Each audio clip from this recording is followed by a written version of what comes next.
palavra dessa noite se chama as chaves do reino. E essa é uma expressão que o Senhor Jesus usou para designar uma missão à sua igreja. Contudo, a gente precisa entender um pouquinho o que estava acontecendo naquele momento que Jesus disse isso, o que isso tem a ver conosco e como que nós fazemos parte desse projeto de receber nas nossas mãos as chaves do reino dos céus. E o que fazer com elas? Algo espiritual que reflete na nossa realidade, na nossa família e na nossa sociedade. Então, no versículo 13 de Mateus 16, diz assim essa história. Chegando Jesus à região de Cesareia de Filipe, então Cesareia de Filipe era uma cidade, uma região que Jesus foi com seus discípulos. Perguntou aos seus discípulos, quem os outros dizem que o Filho do Homem é? Essa expressão Filho do Homem, Jesus usava para ele mesmo, por um contexto que não dá tempo de explicar aqui hoje, mas ele estava dizendo assim, quem os outros dizem que eu sou? Quem andam dizendo por aí que eu represento, que eu sou, que eu significo aqui na minha vida, no meu ministério? Versículo 14 diz assim, eles responderam, alguns dizem que é João Batista, outros Elias, e ainda outros Jeremias ou um dos profetas. Então, esses todos são grandes homens de Deus que surgiram antes de Jesus e as pessoas remontavam alguma semelhança, alguma característica parecida, diziam, não, esse aqui é o novo Elias que Deus levantou, esse é um novo profeta. Jesus, ele é como Jeremias para restaurar a nossa nação. Estavam dizendo assim, esse zum de quem Jesus era. Eu quero começar essa ministração dessa noite com essa mesma pergunta para você. Quem é Jesus para você? Você já parou para pensar nisso? Muitas vezes nós vamos à igreja, nós temos uma necessidade, nós queremos uma bênção, nós queremos uma resposta, nós queremos nos sentir bem, mas nós por vezes não percebemos algo mais profundo que Deus possa ter preparado para nós. E para que nós venhamos receber algo maior de Deus, nós precisamos compreender melhor quem Ele é e a sua palavra. Então, se eu te perguntasse hoje, quem Jesus é para você? Muitas pessoas vão dizer assim, Jesus foi um homem perfeito. Jesus foi um grande profeta. Olha, para mim Jesus é um modelo de vida. Olha, Jesus é um herói, Ele entregou a sua vida, Jesus se sacrificou. Jesus é um homem que é a expressão do amor. Mas a maioria dos cristãos ainda vai dizer assim, Jesus é o salvador da minha vida. E quando nós falamos dessa forma, nós estamos diminuindo quem Jesus é. E por causa disso, nós vamos diminuir também o que Jesus pode fazer sobre as nossas vidas. Entende isso? O tamanho da tua compreensão, da grandeza que Jesus tem para você, é o tamanho que Deus vai poder liberar um projeto e um propósito na tua vida e na tua existência. A tua resposta para essa pergunta, quem Jesus é para você, vai fazer você entender, por exemplo, o que você espera da igreja. E aí, se eu te fizesse essa pergunta agora, o que você espera da igreja? O que você acha que a igreja do Senhor Jesus tem que fazer nessa terra? Qual é a missão mais importante da igreja? E normalmente os cristãos voltam àquele contexto de dizer, trazer uma palavra que possa salvar as pessoas, que Jesus seja o Salvador. E eu te digo com muita ousadia nessa noite, talvez alguns não vão me entender num primeiro momento, então por isso entenda todo o contexto dessa palavra e dessa ministração. Quando nós entendemos Jesus como Salvador das nossas vidas, para nos fazer, entre aspas, simplesmente ter uma esperança de eternidade sobre a morte. E quando nós entendemos a missão da igreja somente como aquele lugar que pode anunciar uma mensagem, que as pessoas também possam ter acesso à eternidade depois da morte, nós estamos reduzindo e muito o que a igreja deve fazer, quem Jesus é e qual o tamanho do projeto de Deus para a tua vida. Então agora nós vamos continuar nesse texto no versículo 15, em Mateus capítulo 16, que ele agora pega e fala com os seus discípulos. Seus discípulos já estão andando há 3 anos com ele. Está no finalzinho do ministério de Jesus, já viram muita coisa, já aprenderam muita coisa com Jesus, já viram muitos milagres, receberam muitos ensinamentos. E ele tinha perguntado, quem andam dizendo que eu sou? Quem os outros dizem que eu sou? E agora ele pergunta aos seus discípulos no versículo 15. E vocês? Perguntou ele. Quem vocês dizem que eu sou? E aí no versículo 16 nós temos aquela resposta clássica, conhecida da palavra de Deus, que diz assim: Simão Pedro, que é um dos discípulos, muito conhecido, respondeu: Tu és o Cristo, o Filho do Deus vivo. Diga assim comigo: Tu és o Cristo, o Filho do Deus vivo. E nós, quando lemos rapidamente essa história, se nós não temos aí num contexto do projeto de Deus, desde o Antigo Testamento, nós desvalorizamos essa frase. Mas essa é uma das frases mais importantes que alguém pode dizer para Jesus. E Pedro respondeu: Senhor, para mim, tu és o Cristo, o Filho de Deus que devia vir, o Filho do Deus vivo, o Messias que nós estamos esperando. E para você entender, então, a palavra Cristo é a mesma palavra Messias, porém Cristo vem do grego, Messias vem da tradição judaica, da linguagem hebraica. E quando nós falamos em Messias ou em Cristo, nós estamos falando, como cantamos hoje, de um descendente do rei Davi que viria para governar a terra e trazer um reino eterno de Deus, dos céus para essa terra. E quando Pedro responde dizendo: Senhor, para mim, o Senhor não é só um profeta, o Senhor não é só um salvador, o Senhor não é só um pregador da palavra, o Senhor não é somente um homem correto. Na minha concepção, o Senhor é o Cristo, o Filho de Deus que nós esperamos há tanto tempo, o Rei de toda a terra que o nosso Deus prometeu aos nossos antepassados. O Senhor é o cumprimento da promessa que Deus fez para Abraão. Jesus, tu és o Rei dos Reis, tu és a salvação para a humanidade, não somente após a morte, mas para transformar, para destruir as obras de trevas, para estabelecer aqui no nosso meio o reino de Deus. Está começando a entender a diferença dessa resposta?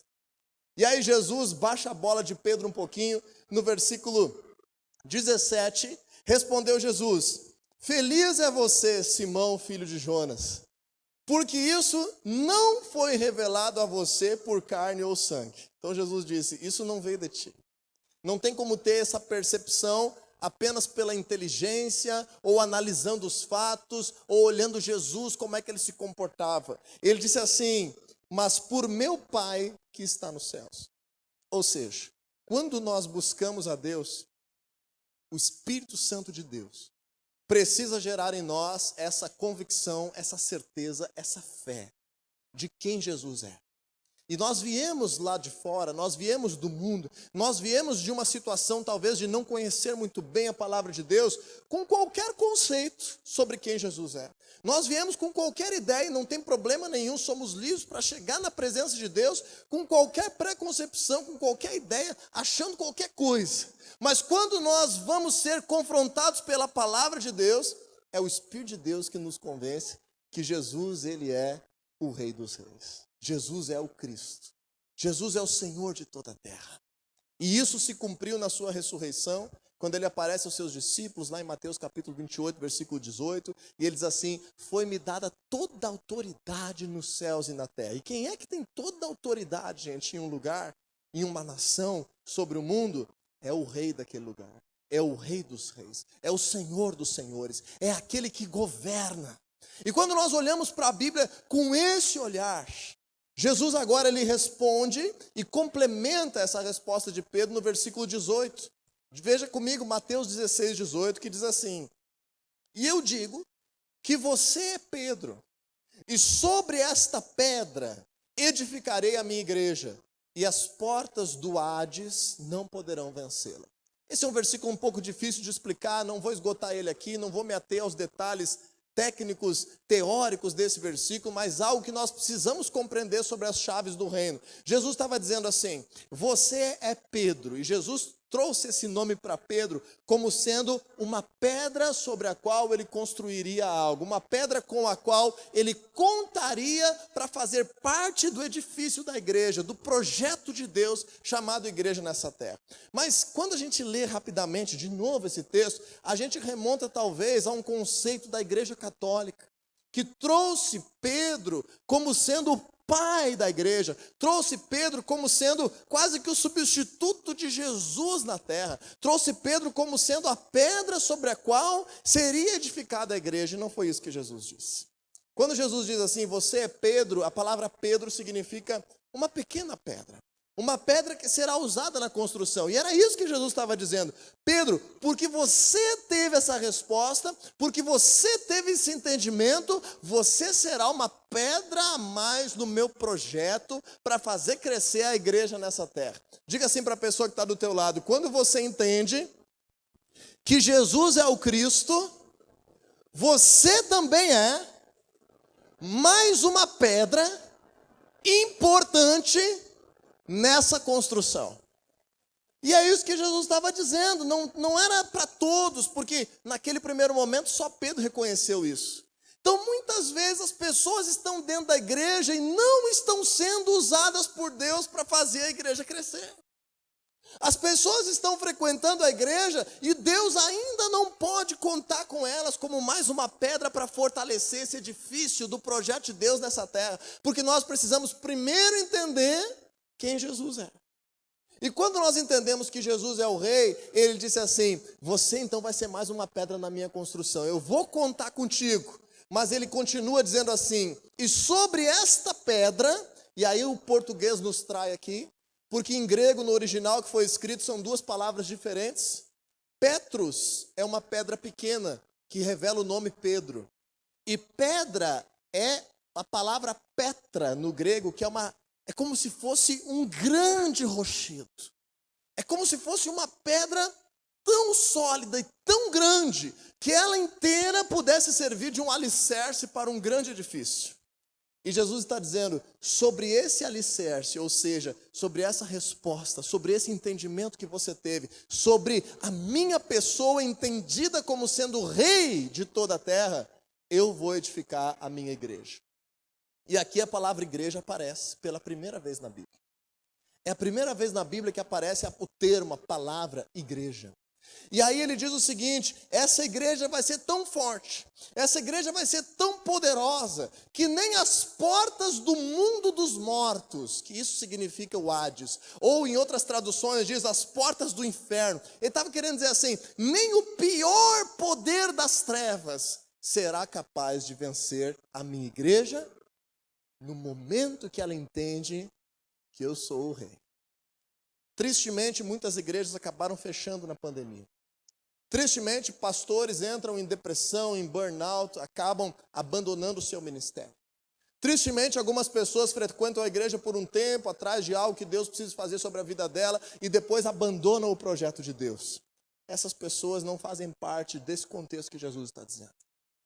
Jesus está dizendo assim, quando eu sou o rei, existe um edifício forte e seguro, completamente poderoso, que vai crescer e estabelecer o meu reino nessa terra. E aí vamos para o ponto principal dessa noite, que é o versículo 19. E aí Jesus explica como que a igreja, como que cada um de nós, nessa construção do projeto de Deus, como pedras vivas, como depois o apóstolo Pedro escreve, como que nós seremos atuantes, como que Deus vai nos usar. O que nós temos que esperar? Qual que tem que ser a nossa fé para que nós venhamos ser relevantes nessa terra e trazer um projeto de Deus à realidade? Ele diz no versículo 19, eu darei a você, e agora eu quero abrir um parênteses de novo, Jesus está falando para Pedro, unicamente no meu entendimento, porque Pedro entendeu a resposta certa. Então, para todos que entendem essa resposta certa, Jesus está dizendo a mesma coisa. Se você entender Jesus como o Rei dos Reis, Senhor dos Senhores, o Cristo que deveria vir para trazer o reino dos céus a essa terra, essa resposta também é para você. Então Jesus está dizendo, eu darei a você as chaves do reino dos céus. Diga comigo, as chaves do reino. Essa é a expressão dessa noite. E Jesus falou essa expressão. Ele diz, a minha igreja vai ser construída, vai ser edificada, vai ser forte. O mal não prevalecerá contra ela, porque eu vou dar à minha igreja as chaves do reino dos céus. E aí explica o que essas chaves fazem no mundo espiritual. Jesus explica assim, o que você ligar na terra terá sido ligado nos céus. Uau, que autoridade! Que poder que Jesus confere àqueles que entendem a sua grandeza, o seu projeto. A capacidade de ligar algo nessa terra e causar isso na esfera espiritual, no reino celestial. E ele diz e mais: o que você desligar na terra, terá sido também desligado nos céus. E aí agora eu quero aprofundar um pouquinho esse tema, para a gente entender que, em primeiro lugar, nessa noite, sobre as chaves do reino, as chaves do reino não foram dadas a uma pessoa, as chaves do reino não foram dadas a toda a humanidade, as chaves do reino não foram dadas para um país ou uma região específica, as chaves do reino dos céus foram entregues por Jesus, o Rei, à sua igreja. As chaves do reino foram dadas à igreja. E quando nós entendemos essa promessa do Senhor Jesus, eu preciso te explicar nessa noite. Muita gente acha que o reino de Deus na terra é a igreja. Ou seja, quando eu saio do ambiente da igreja ou dos relacionamentos com pessoas da igreja, eu estou sempre lidando com algo que eu não tenho uma missão de causar o reino de Deus. Porque muitas pessoas acham que o reino de Deus é a igreja. Então, tudo aquilo que não for uma atividade da igreja não é reino de Deus. Aí a pessoa olha, por exemplo, para a sua cidade e não quer se preocupar com o reino de Deus na sua cidade, porque acha que o reino de Deus é só a igreja. A pessoa olha, por exemplo, o sistema educacional que os seus filhos estão sendo submetidos e não quer se envolver com isso, porque acha que o reino de Deus é só a igreja. Então, deixa eu te dizer já de cara, nesse início, o reino de Deus não é a igreja. A igreja está dentro do reino de Deus, mas o reino de Deus é muito mais do que a igreja.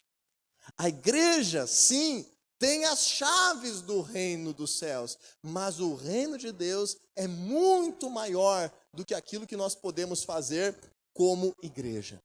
Vamos entender um pouquinho melhor isso. O que é o reino dos céus que está dizendo aí? O reino dos céus, entenda, é uma realidade espiritual aonde o nosso Deus reina, aonde Ele governa. E existem vários vislumbres da Bíblia, por exemplo, dos exércitos de anjos que estão diante de Deus, daqueles que estão constantemente adorando o Senhor, de que a sua voz ressoa como um trovão, de que Ele reina sobre tudo, de que os céus são a sua habitação e a terra é como apenas o estrado dos seus pés. Então fala de uma situação espiritual que nós ainda não conhecemos completamente, mas que a Bíblia declara que esse lugar é um lugar que plenamente Deus reina, onde não existe o mal, onde Satanás não tem direito algum. Porém, nessa terra, houve, desde a história da palavra de Deus, a interferência de um projeto do diabo. A interferência de um projeto de trevas. E por meio do pecado, nós contaminamos a nossa vida e a nossa terra com a presença de reino de trevas, com o estabelecimento de autoridade, com raízes malignas, com perversão, com orgulho, com arrogância, com promiscuidade, com corrupção, com uma série de coisas que o pecado acaba causando como frutos e que existe um reino de trevas. A palavra de Deus diz em vários momentos sobre isso. Quando, por exemplo, Satanás tenta Jesus, ele diz: os reinos me foram dados todos, se tu quiser eu posso te dar. Quando, por exemplo, o apóstolo Paulo escreve aos Efésios que Satanás é o príncipe deste mundo, é o príncipe da potestade do ar, tem autoridade sobre as coisas. E agora Jesus vem para fazer o quê? E aqui eu quero fazer uma distinção para que você possa entender. Jesus vem para causar aqui nessa terra o reino de Deus. E como é que causa aqui nessa terra o reino de Deus? Nós vamos trazer o reino dos céus para o nosso ambiente. E aí nós vamos fazer crescer no nosso ambiente de vida, no nosso ambiente de família, no nosso ambiente de trabalho, no nosso ambiente de cidade. Podemos sim, como igreja, fazer estabelecer o reino de Deus nessa terra. É por isso que, por exemplo, se você está em Mateus comigo, capítulo 16, se você voltar para Mateus capítulo 6, você vai ver, por exemplo, que o reino de Deus, ele precisa ser conquistado nessa terra por meio da oração. Jesus nos ensina olha só que interessante, orar pelo reino de Deus. orar para que no nosso ambiente de vida aconteça a vontade de Deus, aconteça o reino de Deus, aconteça o domínio de Deus. Causar isso em oração. Olha que interessante como aumenta a nossa responsabilidade. E você e eu precisamos incluir nas nossas orações a preocupação com o reino de Deus dentro de nós, na nossa casa, na nossa cidade, na nossa nação, na cultura, em todas as coisas que nós vivemos. Jesus ensina assim em Mateus capítulo 6, versículo 10. Lembra da oração do Pai Nosso? Um trechinho da oração do Pai Nosso, ele está dizendo: venha o teu reino. Tradicionalmente nós conhecemos essa expressão assim: venha a nós o vosso reino. Seja feita a tua vontade, assim na terra como é. Perceba como eu estou te dizendo, há um reino celestial onde Deus governa sobre tudo e todos e não existe nenhuma interferência de trevas. Jesus está nos ensinando, ore para que isso seja realidade também aqui na tua vida. Ore para que isso seja realidade também no teu casamento, para que não haja interferência de trevas sobre a criação dos teus filhos, para que não haja interferência de trevas sobre a administração das tuas finanças, para que não haja interferência de trevas sobre o teu estado, para que não haja interferência de trevas sobre os teus vínculos de amizade. Ore sobre isso, causando o reino dos céus, dizendo: Senhor, venha o teu reino aonde eu pisar a planta do meu pé, venha o teu reino com quem eu me relacionar, venha a tua vontade. Jesus está nos ensinando que essa é uma das missões, porque a oração do Pai Nosso é uma oração modelo.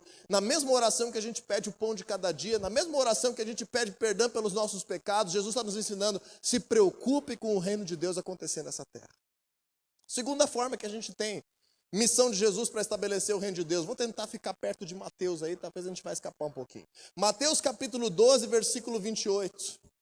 Então uma coisa é você e eu incluirmos nas nossas orações uma preocupação, um propósito, um desejo de ver a vontade de Deus acontecendo, de curar, de restaurar, de causar presença de Deus aonde nós vivemos. Entenda isso, não seja um cristão egoísta.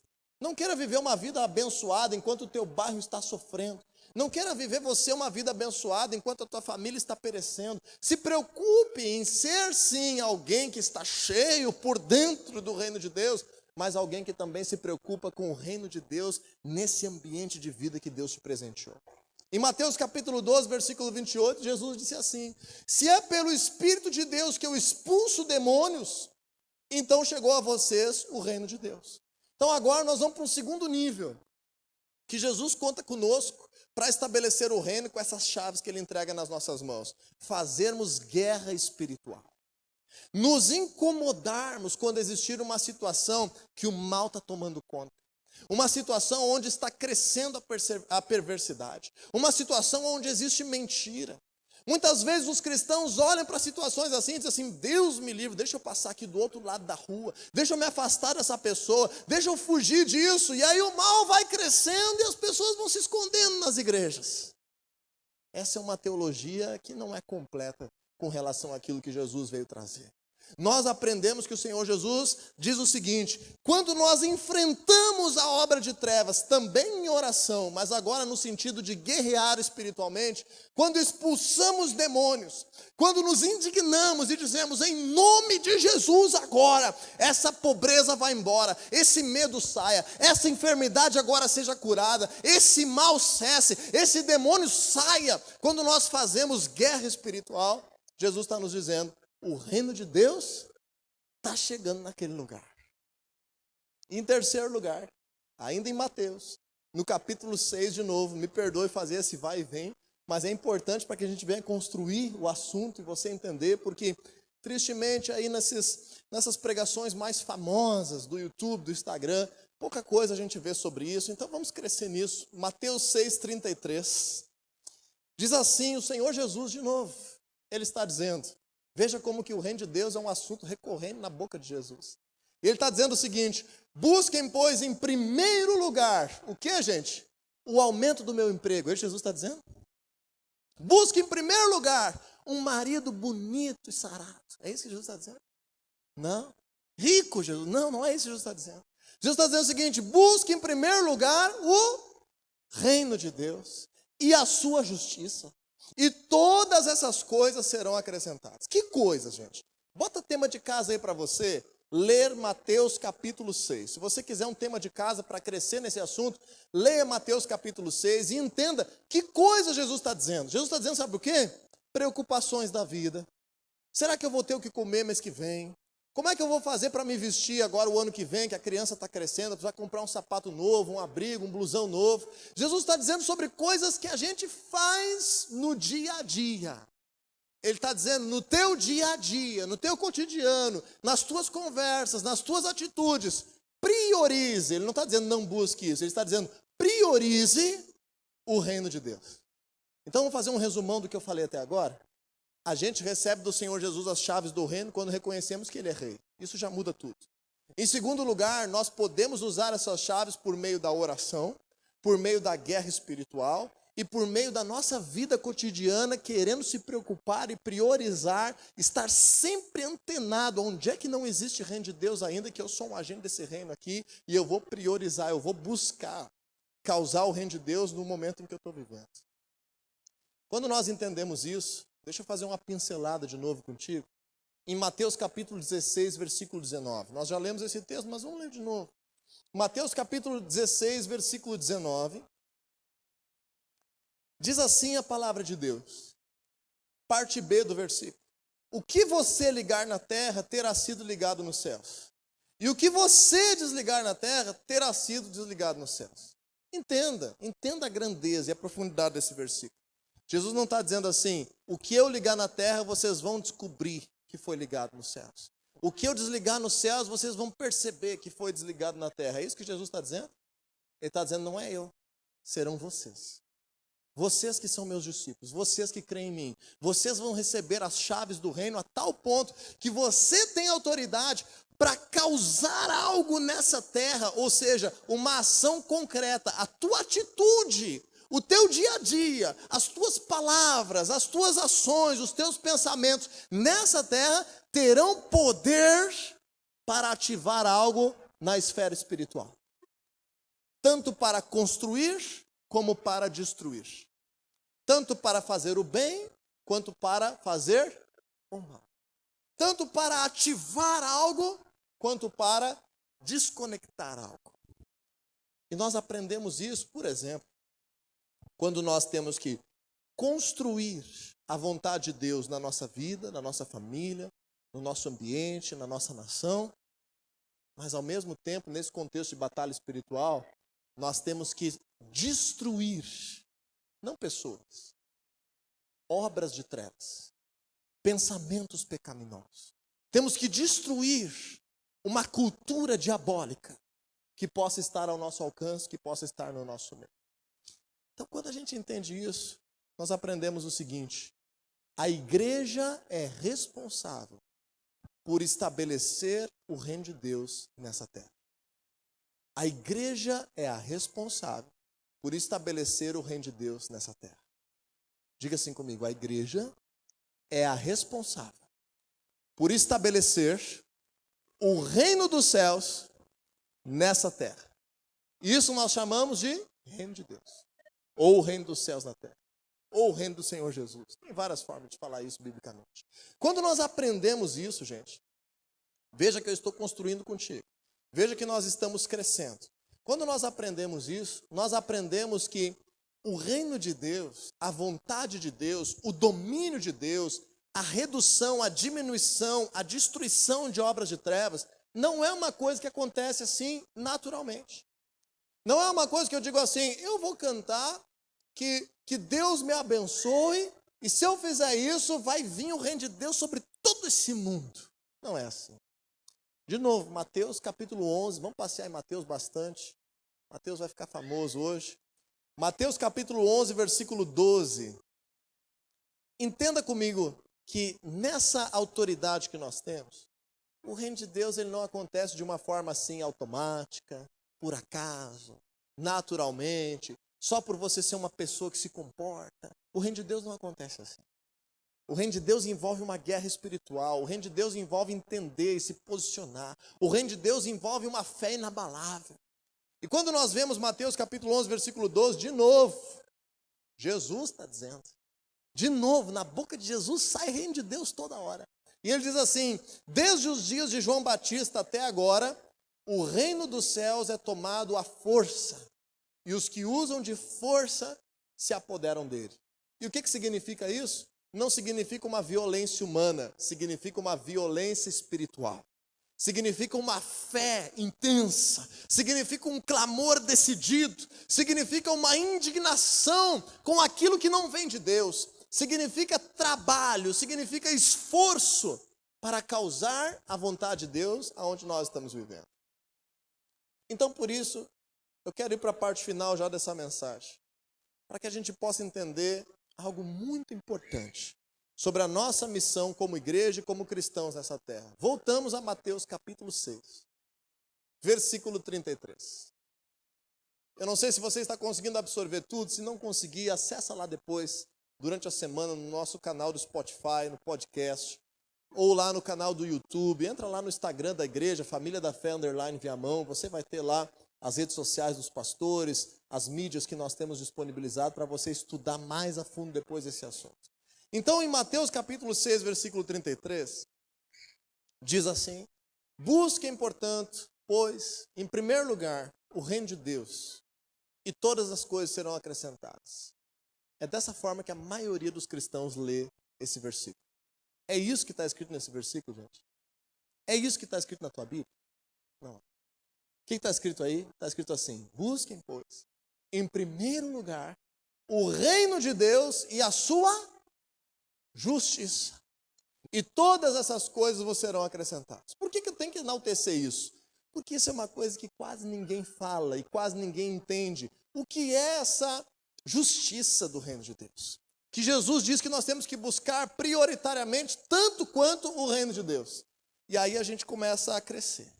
Porque a gente vai entender o seguinte: não basta eu orar, eu preciso orar, mas não basta. Não basta eu interceder e fazer guerra espiritual, eu preciso fazer isso, mas não basta. Eu agora tenho que ser alguém que vai trabalhar para que onde houver, escute o que eu estou te dizendo, onde houver injustiça com relação ao que é a vontade de Deus, eu venha me preocupar em agir para causar a justiça, para causar o equilíbrio novamente, para causar a vitória, o estabelecimento do reino de Deus.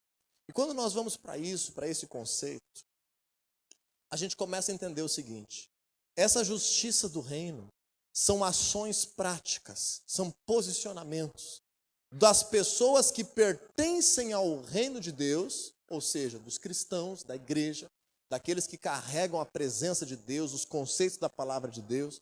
Como o Senhor Jesus disse, o reino de Deus estaria no meio de nós. O reino de Deus está dentro de nós. O reino de Deus está onde nós estamos. Então está dizendo o seguinte, que a justiça do reino são ações tuas e minhas para remover tudo aquilo que estiver injusto, tudo aquilo que estiver distorcido, tudo aquilo que estiver corrompido, tudo aquilo que estiver sujo, tudo aquilo que estiver desequilibrado. Você e eu somos responsáveis. O que eu vou fazer então? Eu vou tentar fazer uma viagem lá para a Europa, para converter a Europa? Não. Começa para onde Deus já te deu uma esfera de ação. Começa por onde você já consegue fazer algo relevante. Começa por aquilo que o Senhor já te confiou nesse momento da tua vida. Começa a te preocupar em causar a justiça do reino aonde quer que as trevas estejam reinando. Porque a palavra de Deus diz em Efésios 6,12 o seguinte: a nossa luta não é contra carne ou sangue, não é contra pessoas. E muitas vezes a gente acaba entendendo as coisas de forma errada. O cristão se torna ali um chatão, se torna uma pessoa indigesta, mal educada, que não tem protocolos, que desrespeita as pessoas. E não deve ser assim. Porque a Bíblia diz, Efésios 6,12, nossa luta não é contra a carne ou sangue, é contra os principados, é contra as potestades, é contra os dominadores desse mundo de trevas, é contra as forças espirituais do mal. Então, logicamente que, assim como o Espírito Santo de Deus usa pessoas, um sistema de trevas nesse mundo também usa pessoas. Mas nós precisamos ter o amor pelas pessoas, o respeito pelas pessoas e, ao mesmo tempo, batalhar para que o reino de Deus seja estabelecido. E como é que faz isso? Eu quero trazer hoje aqui um conceito muito importante, que eu já falei certa vez, mas gostaria de hoje trazer de uma forma muito clara. É o conceito das 7 áreas de influência da sociedade, também chamado de 7 esferas da sociedade. ou mais famosamente conhecido como os 7 montes da sociedade. Eu fiz aí um folder para que a gente possa estar olhando essa representação do que seriam essas 7 áreas de influência da sociedade. Em primeiro lugar, eu quero destacar esse texto de Apocalipse 2, 29. Em Apocalipse 2, já faziam alguns anos, algumas décadas, que Jesus havia morrido. E aí Jesus se apresenta ao apóstolo João, quando ele estava na ilha de Patmos, e ele começa a falar de coisas que estariam para acontecer. E ele diz várias vezes em Apocalipse assim para João, ele diz o seguinte: ouça, aquele que tiver ouvidos precisa ouvir o que o Espírito de Deus está dizendo à igreja. O que isso quer dizer? Que muitas vezes nós precisamos ter um discernimento para o nosso tempo, para a nossa vida, para o mundo que nós vivemos, o que o Espírito Santo está dizendo. E uma das coisas que eu posso afirmar para você que o Espírito de Deus está dizendo é sobre esse conceito das 7 áreas de influência da sociedade. Em 1975, o Loren Cunningham e Bill Bright, que eram 2 grandes líderes de um novo movimento que surgiu no cristianismo dos Estados Unidos, que explodiu para o mundo todo. Os 2 juntos, em lugares completamente diferentes, tiveram uma mesma visão de Deus. Tiveram a mesma direção do Espírito Santo. E Deus fez com que com eles se sentassem para tomar um café. Eles já se conheciam. E eles foram levados pelo Espírito Santo ali a procurar um ao outro, não entendendo muito bem, e dizendo: olha, eu preciso falar contigo, eu também preciso falar contigo. E aí um começou a falar e o outro começou a concordar. E Deus estava trazendo aqueles 2 grandes líderes naquela época, ainda na década de 70, esse conceito. Que conceito é esse? Que a igreja precisa aprender que a igreja não é religião. A igreja precisa aprender que a igreja não é apenas uma parte da sociedade. A igreja, como instituição religiosa, é sim apenas uma parte da sociedade. Mas os indivíduos que pertencem à igreja precisam entender o reino de Deus como um todo na sua vida. E aí ele começou a entender de Deus, do Espírito de Deus, 7 grandes áreas de influência que a igreja precisava se preocupar para que o reino de Deus fosse estabelecido. Vamos dizer lá de cima para a direita? Para a direita. Diga comigo assim então, número 1, família, religião, educação, artes, mídia, governo e negócios. Podem ter várias outras formas de estar explicando isso, mas eles tiveram essa clareza e depois cada vez mais se fortaleceu esse movimento e hoje existem livros e livros e mais livros sobre palavras proféticas, sobre teologia, sobre discernimento, de como que a igreja deve entender essas áreas de influência da sociedade e tem sido continuada essas 7 áreas diferentes. O que está querendo dizer aí, gente? Já vou terminar agora com isso. Que existe reino de Deus para ser estabelecido na tua família, mesmo que a tua família não esteja dentro da igreja. Existe reino de Deus para ser estabelecido na nossa sociedade, no conceito religioso. O que isso quer dizer? Nós estamos vivendo num tempo que é quase que crime você querer persuadir a fé de alguém, você querer dizer: olha, você pode estar enganado, deixa eu te contar aqui algo que a palavra de Deus revela para que você tenha a oportunidade de crer.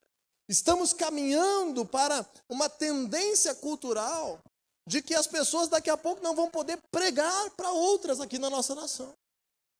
Ah, você está exagerando, pastor. Então começa a pesquisar aí no Google e veja o número grande de países aonde é permitido ser cristão, mas é proibido evangelizar alguém e tirar essa pessoa, ou melhor, trazer alguma proposta de uma nova fé para pessoas que tenham outras crenças. Proibido. Nós estamos caminhando para uma situação em que a educação está cada vez mais tirando a palavra de Deus, os princípios de Deus, e está havendo perversão sexual ensinada para crianças de 6 anos, está havendo perversão de moralidade ensinada em todas as séries, em todos os contextos, em todas as matérias, e muitas pessoas que são igreja, que têm chaves do reino nas suas mãos, de braços cruzados, achando que o seu filho, frequentando a igreja 2 horas no domingo, vai conseguir vencer 20 horas de instrução emaranhadas de uma cultura de trevas todas as semanas. O reino de Deus também tem que se preocupar em causar a sua vontade, em causar o domínio do Senhor lá na educação. Lá no ambiente de artes, da nossa cultura. Como é que está as artes, gente? Como é que está aí a cultura? O que todo mundo acha bonito? Como é que as pessoas que têm um status de artista na nossa sociedade se comportam? É como pessoas que têm valores da palavra de Deus? Ou é como pessoas que são referência na sociedade, que têm valores cada vez mais pervertidos daquilo que a Bíblia orienta como sendo verdade? Nós precisamos nos preocupar com isso, reformar isso, levantar pessoas talentosas do reino de Deus para abençoar a nossa cultura, para transformar a nossa realidade. E assim também com a mídia, a comunicação, todos os sistemas aí maiores de transmissão de ideias. Hoje em dia, dependendo do assunto que você aborda, por exemplo, no Instagram, você vai ser bloqueado. Não pelos teus amigos que discordam, pela rede social mesmo, que discorda de você e diz, não, aqui você não vai falar isso. E não é nada pervertido. Muitas vezes são posições da palavra de Deus que alguém está dizendo que se é intolerância, que é errado, que não pode dizer isso, querendo tirar a voz dos cristãos na mídia. Nós precisamos nos preocupar com isso, nós precisamos estar atentos a isso, senão daqui a pouco nós vamos estar numa bolha. E o mundo vai virar corrompido, como nos dias de Noé, como em Sodoma e Gomorra, como em Corazim e Betsaida, como em tantos tempos. Estamos com uma oportunidade incrível de estabelecer o reino de Deus. E assim também acontece na esfera do governo e na esfera dos negócios. Na esfera dos negócios, quando nós entendemos os princípios de Deus, acima dos benefícios que nós podemos ter financeiramente. Quando nós entendemos os princípios de Deus como mais importantes do que o lucro que nós podemos ter. E nós vamos submeter os nossos negócios à palavra de Deus e tentar trabalhar para que aonde nós estejamos, tenha lá um ambiente poderoso e abençoado. Nós temos muitos exemplos na Bíblia, não dá tempo de falar hoje, de gente que abriu mão de um lucro desonesto por ficar fiel à presença e à palavra de Deus e prosperou muitas vezes mais. Assim como nós temos exemplos na Bíblia de gente que abriu mão da palavra de Deus, da presença de Deus, por um prazer momentâneo e depois penou consequências espirituais duras na sua vida e na sua descendência. E por último, essa esfera de governo, que nós estamos aqui há 15 dias de eleições importantíssimas na nossa nação, que vão definir os próximos 4 anos de quem será o líder máximo do executivo da nossa nação, o presidente que será eleito, que vão definir quem será o líder máximo do executivo do nosso estado, o governador que será eleito, que vão definir, por exemplo, pessoas que vão ser escolhidas para legislar, como deputados federais, como senadores, e aqui no nosso estado, aqui na nossa capital, como deputados estaduais. E, tristemente, muitos cristãos dizem assim, eu não quero saber princípio da palavra de Deus. Eu quero saber o que eu vou ganhar com isso. Eu quero saber qual é o benefício que eu vou ter. Eu quero saber, não é se uma pessoa rouba, é se ela vai me dar um pouquinho do que ela rouba. É isso que eu quero saber. E esse tem sido o pensamento de muitos brasileiros, tristemente. E nós precisamos abrir os nossos olhos para que nós venhamos estabelecer o reino de Deus em todas as esferas da sociedade. Nós vemos alguns países do mundo que a igreja tem sido controlada pelo governo, que as famílias têm sido controladas pelo governo, que a pessoa não pode falar qualquer coisa em público. O Canadá, que é uma nação tão desenvolvida, entrou num viés progressista de tal forma que pastores estão sendo presos por pregar a palavra de Deus dentro das suas igrejas ou no meio da rua. Nós temos visto, por exemplo, o Chile, que era o país, quando eu era adolescente, o país ideal da América Latina. Eu me lembro de fazer trabalho sobre os países da América Latina. O Chile era o melhor país para se viver. O Chile era o país com maior potencial de desenvolvimento. Hoje é um país que está cerceando a liberdade das pessoas, está acabando com o seu desenvolvimento, está entrando num viés contrário à palavra de Deus e todo o povo está sofrendo. Agora não adianta lá no Chile ir para a igreja e dizer Deus nos ajuda. Porque tem que respeitar a lei, tem que respeitar os mandatos, tem que respeitar o que vai acontecer. Então nós temos que entender o seguinte, logicamente que sempre é útil orar, mas orar sem agir é algo que nos deixa na esfera abstrata e nos deixa intocados como aqueles que são os religiosos da sociedade. Eu não tenho muita alegria de imaginar no final da minha vida a minha cidade não sendo transformada pela presença de Deus, pela palavra de Deus, pelo poder de Deus, e uma igreja cheia, isso não vai trazer muita alegria para o meu ministério.